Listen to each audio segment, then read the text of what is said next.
Hi everybody, welcome back to Misty Magic from Paint with Diamonds.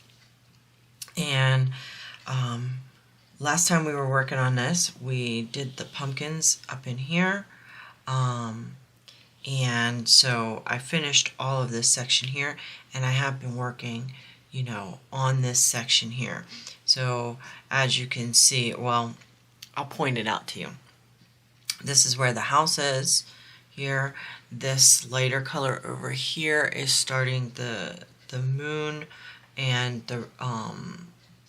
the I guess the shine from the moon in the fog.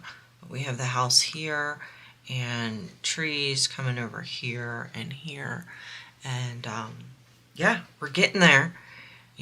My goal is to get this done before Halloween. So yeah, I think it's looking good. I'm really happy with the way that it looks. As long as you stand away from it, you look at the pumpkins up close and they're very pixelated. But when you stand back, they look really good. So I am very happy with the way that this is turning out.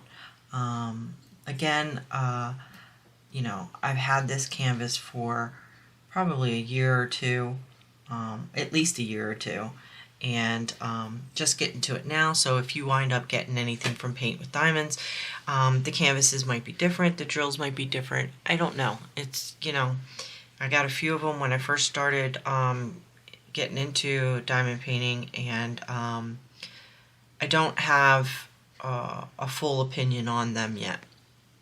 And honestly, like I said, they could be different now. I don't know what the canvases are like now.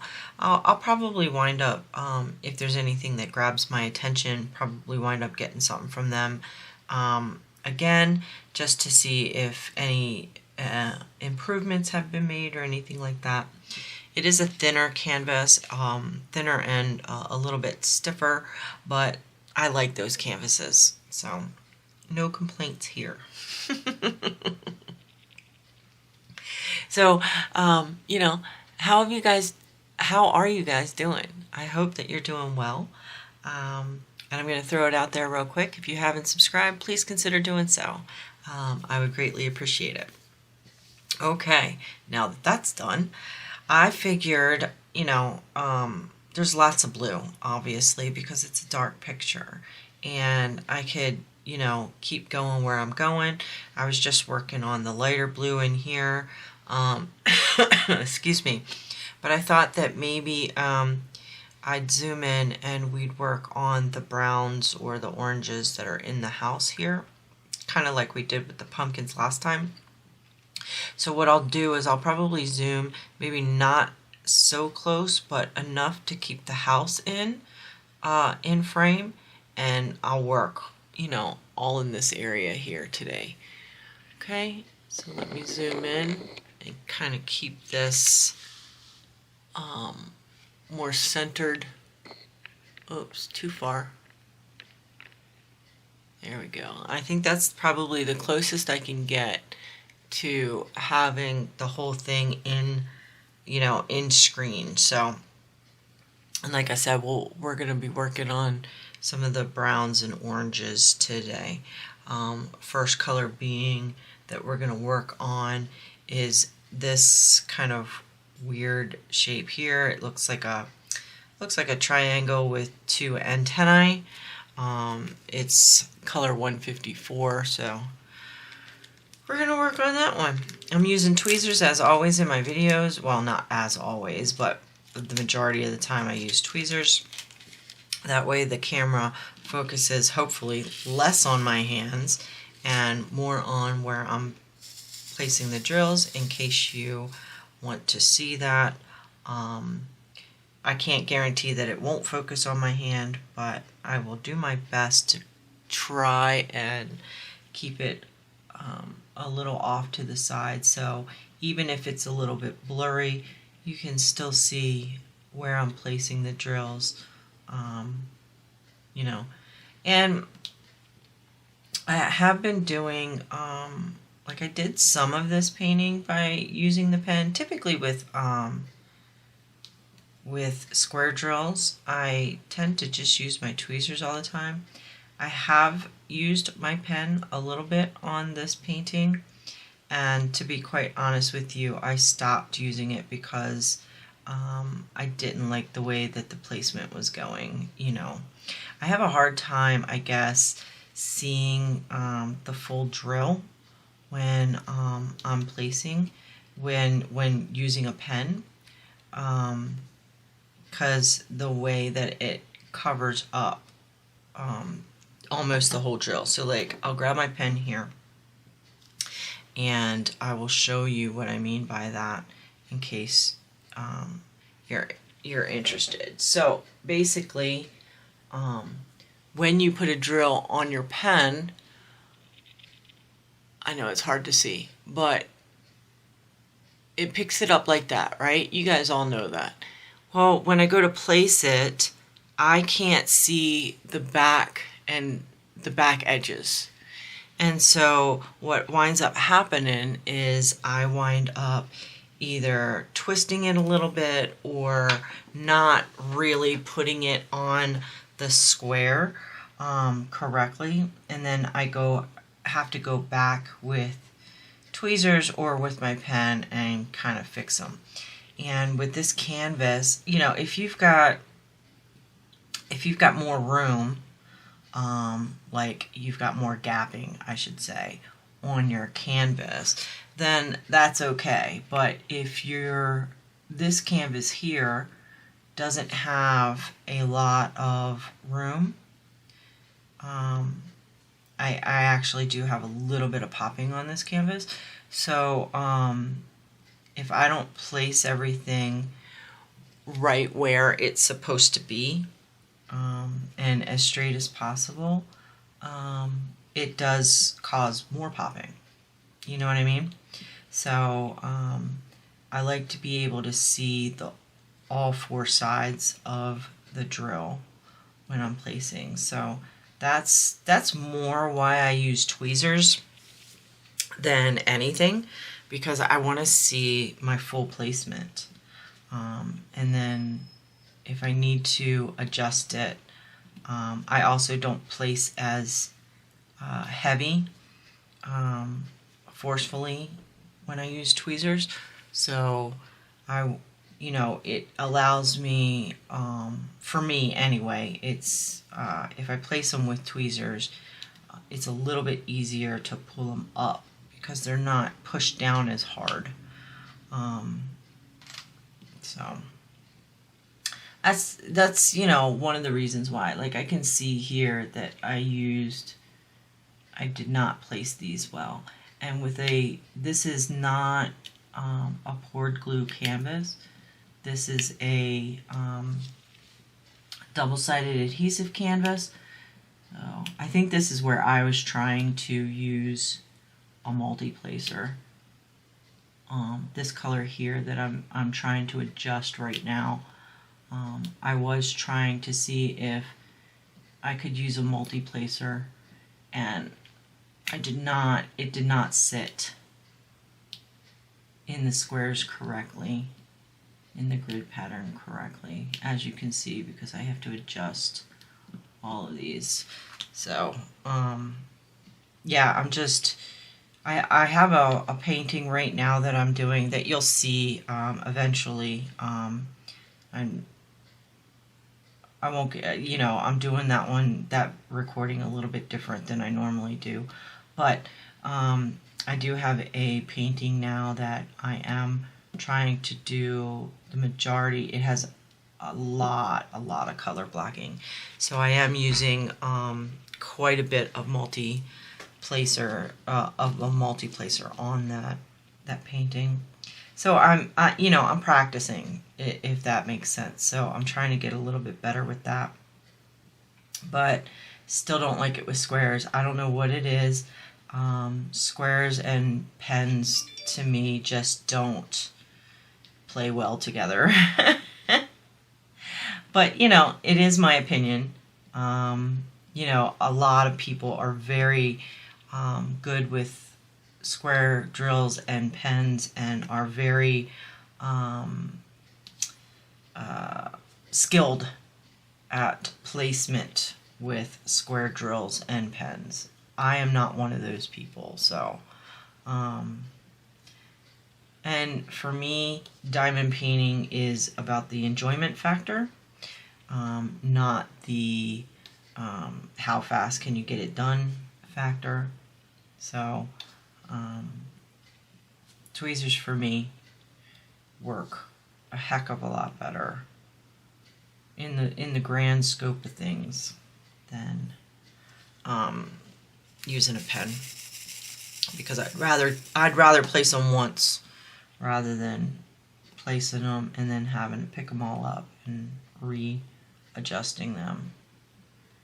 It's a little bit different if you've got a poured glue, but if you're using if you've got double-sided adhesive, it's a little bit more difficult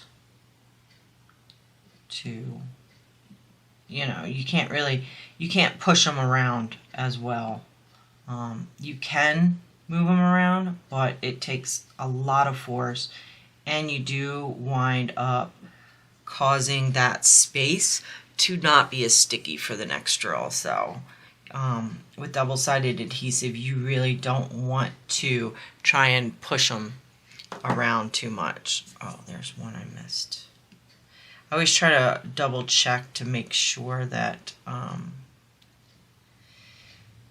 I didn't miss any of that one color before I change colors, but ultimately I do wind up missing some, and then like I'll be putting another color in, I'm like, oh, I missed that one. You know what I mean? So let's do this one here. This is color 902, and this is going to butt up against the side of that brown that I just put down. So it's a little bit of a reddish brown, lighter brown, whatever you want to call it. It's going to go right next to the brown I just put down. So yeah. Let's see. Are you guys getting ready for Halloween? We're getting closer, huh? It's like how far away is it? Today is, I'm recording this on the 17th, so it's like basically 2 weeks away. You got 2 weeks until Halloween. Are you guys getting ready? Have you gone and gotten candy? If you have trick-or-treaters that come to your house, are you doing anything different in the sense of, are you giving away other things than candy? I know that when I was younger, I would make up bags for the kids. I would get little gift bags, probably like, not too big, but maybe like pencil length and maybe 2 or 3 inches across anyway, from side to side. And I would get those size little gift bags, and I would make up little bags to give the kids. So it would have a few pieces of candy in it, pencils, stickers, like a little pocket game, like a little, one of those little plastic mazes, or, something, erasers, whatever it was, something that was holiday themed. And kids would really like that. They love the candy, yeah, but they like something, at least in my experience, they always liked something that would last longer than the holiday season, because a lot of people, especially my generation that grew up, wound up loving Halloween. And, there's a lot of people that the enjoyment of Halloween sticks with them through their entire adulthood. So I always felt like it was nice to be able to give them something that lasted longer, a little bit longer than the day itself, especially nowadays. I mean, they go through holidays so quick when it goes into stores. Like, as soon as Halloween's over, it's almost like they skip over Thanksgiving. As soon as Halloween's over, there's Christmas stuff in the stores. And I'm just like, what about Thanksgiving? Like what about enjoying the fall season? You know what I mean? Like, I don't know. That I think that's why as I've gotten older, I enjoy seasons more than I enjoy holidays. Now I still love, you know, Christmas holidays and stuff like that, but when we kind of decorate the house, we have, I tend to, well, because my husband doesn't decorate really unless I ask him to.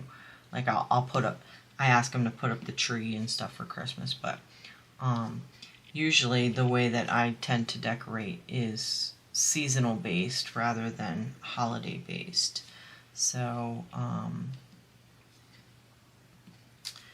because I just feel like, you know, corporate marketing, they just want to get the, you know, obviously the truth is that they want to get the most bang for their buck, right? They want to earn the most amount of money, and so if they wind up displaying Christmas stuff right after Halloween, then people wind up buying things earlier. They buy more stuff. You know, they generate a lot more sales that way. So, you know, I can't blame them for doing it, but at the same time, it's like, let us just enjoy one holiday at a time, please. You know what I mean? That's how I feel anyway. You know, I just feel like we just rush through everything so quickly. Oh, I got a drill over here that I don't know where that one came from. I know what drill it is, but I'm not sure where exactly it came from. And it might have just been one that I accidentally shook out of the tray. So I'm going to go ahead and put that in my little trash shell, and we'll deal with that later. But yeah, I wish we could celebrate or enjoy one holiday at a time rather than them meshing them all together the way that they do.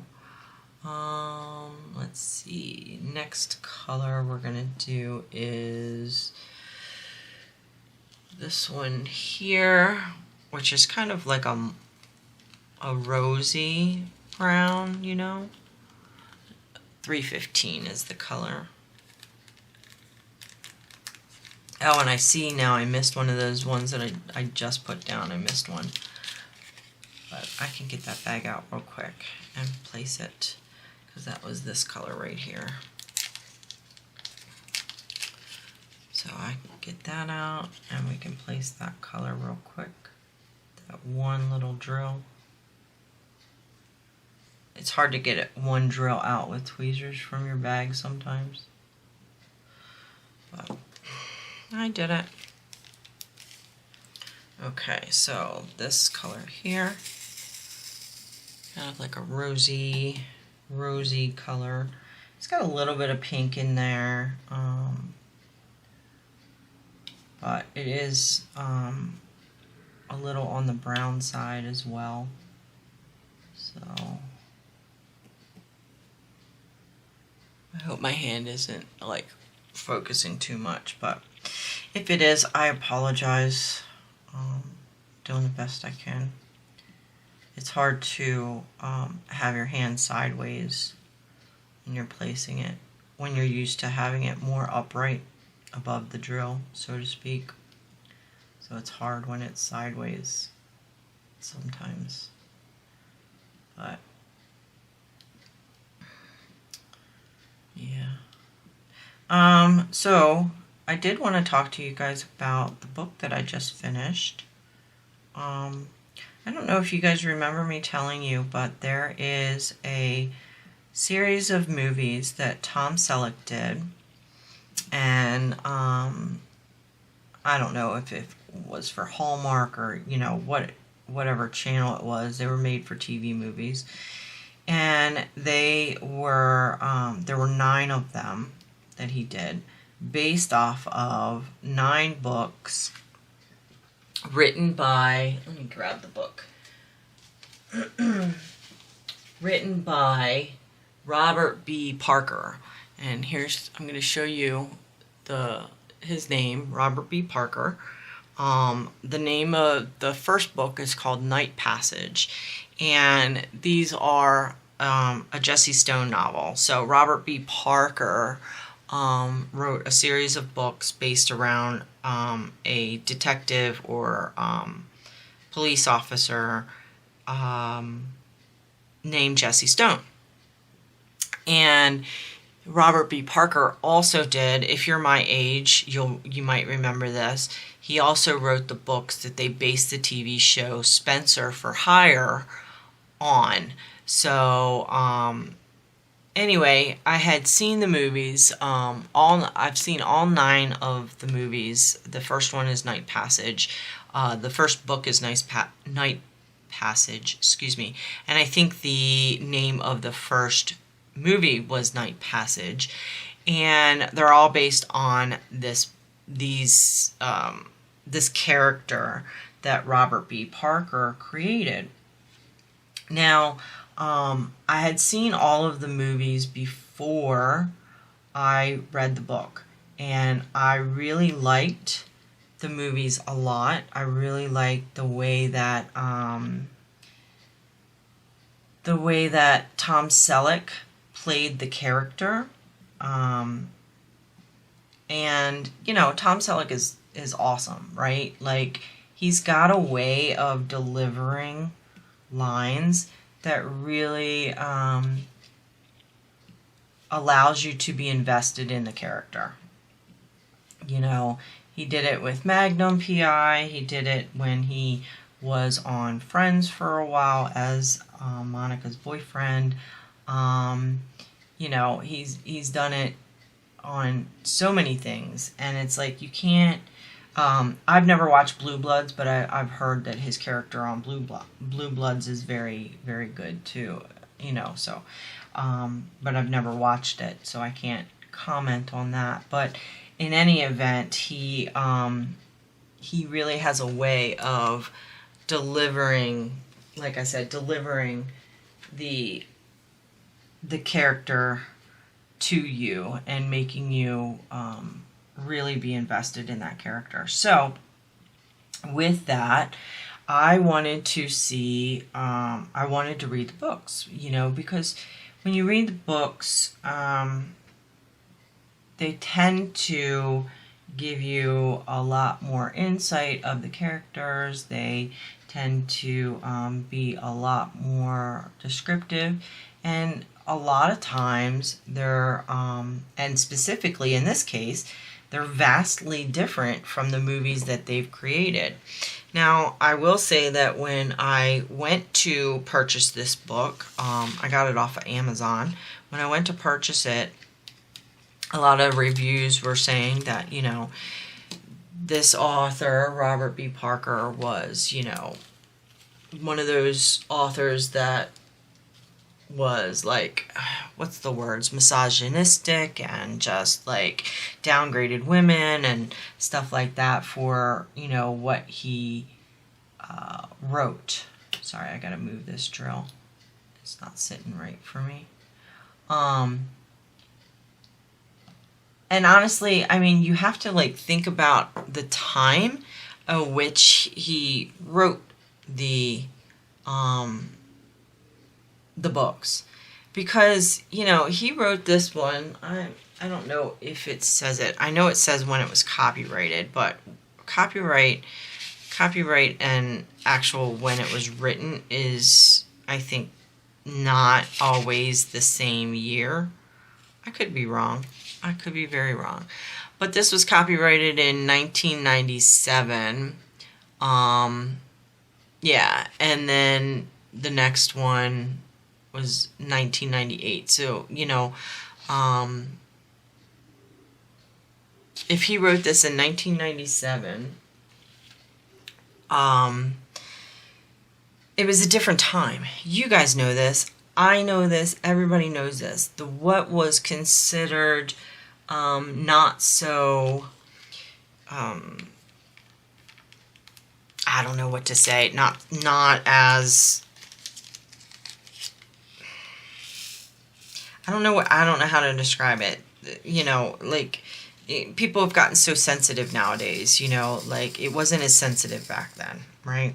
People weren't as sensitive. They didn't take offense to everything the way that they do now. So when you think about that, you have to read it in with that mindset. It was a different time. I mean, in all reality, it was a different time. We are in a time in society where it's unbelievable. Like, it's like an entirely different world. So now than what it was, you know, back then, or when we were growing up, I was growing up. You know, it's things that were, it was just different. I'm trying to be, you know, nice about things, you know, and because I don't necessarily like the way society is now, but that's, you know, my opinion, and I'm not here to force my opinions of that type of stuff down your throat. You know what I mean? Like, that's not who I am. I don't like it. So I try to be understanding and not really be offensive. But it is, you know, I miss the way that the world was, in the sense of I wish people weren't as sensitive about things as they are now. And I think I think it's more of, I guess my opinion is, you know, the way the world is right now, I guess my opinion is that I think that people should not necessarily mind their business, but I think that people who don't live or know firsthand a certain thing, they shouldn't get up on a soapbox and talk about it. So, I mean, that's the easiest way that I can explain how I feel. I think everybody's entitled to a right. They're entitled to their own opinion. They're entitled to feel the way that they feel. And they're entitled to speak out the way that they want to speak out. However, I think that if you don't know what you're talking about, because you don't truly understand what you're talking about, then you shouldn't talk about it. You know. That was a little, you know, winded. I'm sorry. But in any event, because of those reviews of the book, it made me kind of want to read them more. So I bought the first book. And I have to tell you, what I did was I read probably, let me get another color. I read probably half of the book. And then I watched the movie again, because I actually own the digital copy of the first movie, The Night Passage. So I read like half of the book, and I was like, I don't remember this in the movie. I don't remember this. I don't, you know, that kind of thing. And so I watched the movie, and then I finished the book, and I was like, wow, like the book is so much better. And you know what, that is probably typical for most books. I know that there's been a few books that I've read that they've made into movies, and I've seen the movies, and I'm like, oh, why did they not put this in? Why did they, you know, leave this out, or whatever it is? So with this, the book didn't take me that long to read. I don't remember how many pages it is, because they have an excerpt from the next book on this, in this. So this one here was 402 pages. Let me make sure that they didn't yeah, 402 pages long. You know, the chapters are really short. So I got through the book in probably like 3 days. And I was excited to read it. I looked forward to reading it. I enjoyed it very much. To me, it wasn't offensive at all. But then again, you know, I grew up in a different time. So I really, really like it. The movie, if you guys decide to watch the movie, Night Passage, the movie has some lines in it that are taken directly from the book. So there's certain things that Jesse says or the characters say that are directly taken from the book. And when you watch the movie without knowing what the book is about or reading the book, the movie flows.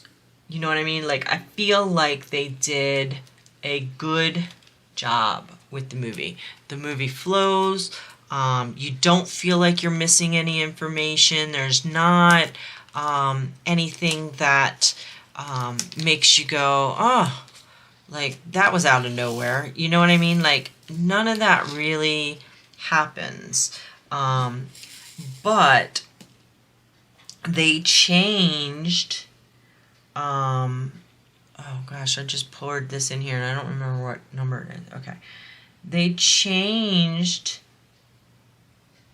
some of the differences for the movie, that some of what they changed for the movie only makes sense for the movie. Does not make sense at all for if you know what the book was written. And for those of you who haven't seen it, there might be some spoilers here, so if you want to go and see it, you know, just be aware of that. But there's one character in the beginning of the book, or the beginning of the movie, that that they chose to be as acting chief police in the place called Paradise. They chose to have that person killed in a certain way, and be in the book. So the person that they chose to be the acting chief and do all this stuff before Jesse Stone arrives is not the same character in the book. In the book, there's a completely different character that is in that role and that winds up dying in the book. There's also a lot of dynamic to the book. There is, like, the whole story for the book revolves around basically taking down a group of people, a ring of people that, a crime ring that is based on kind of like white supremacy in a way. And when they made the movie, they took that complete aspect out. Completely out. So they have some of the same characters. They have, they kept kind of Jesse Stone's character the way that it was written in the book, but everything else outside of, like, the names of certain characters, the entire storyline, almost, not the entire storyline, but I would say like 90% of the storyline for the movie is completely different than what it is for the book. I'm going to zoom out now, just so you know, real quick, let me get back to this. We did the browns here in the windows and stuff for this house, and it doesn't look like much now, but, you know, once I get the rest of the house done, it'll look wonderful. So I'm going to zoom back out, like so you can see the whole thing. So the book, again, real quick, Night Passage by Robert B. Parker is a really good book. If you decide to read it, if you haven't read it, if you decide to read it, just know that there is language in here that is, by today's standards, not nice, politically incorrect, however you want to say it. But I think if you read it as it was written, you know, around with the mindset of the time it was written, and just take it in as a book. It's not a hurtful book. It's a good book. It's a good story. Jesse Stone is a great character. I actually finished this and bought the second book, so I'm starting to read the second book in the series. It looks like, because Robert B. Parker is passed away, so it looks like they can, his estate or ghostwriter maybe, started to write, keep the stories going, because I think there's like 17 of these or something like that. But it looks like, if you look down here at the list, it looks like these ones here are all ones that that Robert Parker wrote himself, and then all of these in the series, it says it's written by someone else. Like these ones are written by Michael Brandman, you know, Reed Farrell Coleman. So it looks like you've got a couple of different writers to continue, and they titled it Robert B. Parker's Killing the Blues, you know, all that stuff. And these are all part of the Jesse Stone lifeline, so to speak. So, but it looks like this 1, 2, 3, 4, 5, 6, 7, 8, 9. The first 9 that they did the movies on were written by Robert B. Parker. So I will definitely get through, as long as I don't get bored, I will definitely get through these 9 since I've seen all the movies. I don't know if I'll wind up getting through there, but I bought the second one, which is Trouble in Paradise, so I am starting to read that one. I just got it, so I'm starting to read that one. But this is really good. So, you know, Jesse Stone was an LAPD homicide detective that basically got pushed out of his job, early retirement, that kind of thing, got fired, whatever you want to say it, because they kind of refer to it in different ways, for drinking on the job. So in order to find a new job, he wound up going to Paradise, which is, you know, on the East Coast. I forget what state it's actually supposed to be in. Massachusetts or something like that. I can't remember. But it's this small town, Paradise, that he winds up going to, and they hired him to be a police chief in that town. And the group that hired him, the people that hired him, thought that he knew he was a drunk, thought that he would be a pushover for that town, and, you know, they would be able to continue doing their bad stuff.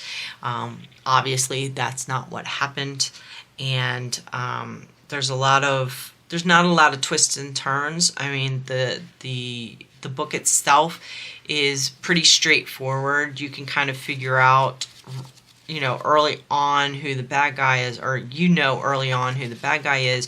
You kind of know where the book is going, but the way it's written, it's enjoyable to read, even with figuring pretty much all of it out. You know what I mean? But I will say that if you do watch the movie, the storyline is not the same. So if you like to read the book, I suggest if you want to watch the movies, all 9 Jesse Stone movies with Tom Selleck are wonderful to watch as their own entity. And the books, at least this first book so far, are a different entity. They just seem to have similarities and, you know, character names that are the same. But I really enjoyed it. I would recommend it to all of you if you guys want to want a good kind of, you know, mystery book to read, police drama, so to speak. I think it's really good. I would recommend you guys getting it. I think you can get it for under $10 on Amazon. Yeah, I would say definitely go if you like this style of this genre, and if you like, you know, a man's man kind of, you know, detective with a little bit of a heart. It's a good book to get. So yeah, that's my quick book review. Not as quick as I would like, but I really do like it, and I will let you know when I finish the second one how that one has. Alright, so back to the diamond painting. That's why we came, right? The diamond painting. So again, we worked on the browns and oranges that are in the manor here for the windows, and that's starting to come together. So next time, hopefully, when you see this, we'll be up on this top level here, and in a spot of hopefully finishing it up. Maybe I might do 2 more videos. I might do one more video when we first start the top, and then the last video will be the finish and completion review. So, alright guys, thank you for joining me. I hope you have a wonderful day. Like the video if you want, hit the like button. Also leave a comment. You guys know I love the comments. Give me about a week to get back, but I do try to answer all of them. If you are a subscriber, hit that bell button and it'll give you a notification of when my videos go live. And if you haven't subscribed, please consider doing so. It helps out the channel, helps more people to see the videos, and I would appreciate it. Alright guys, until next time, you guys have a wonderful day, and I will see you next time. Bye!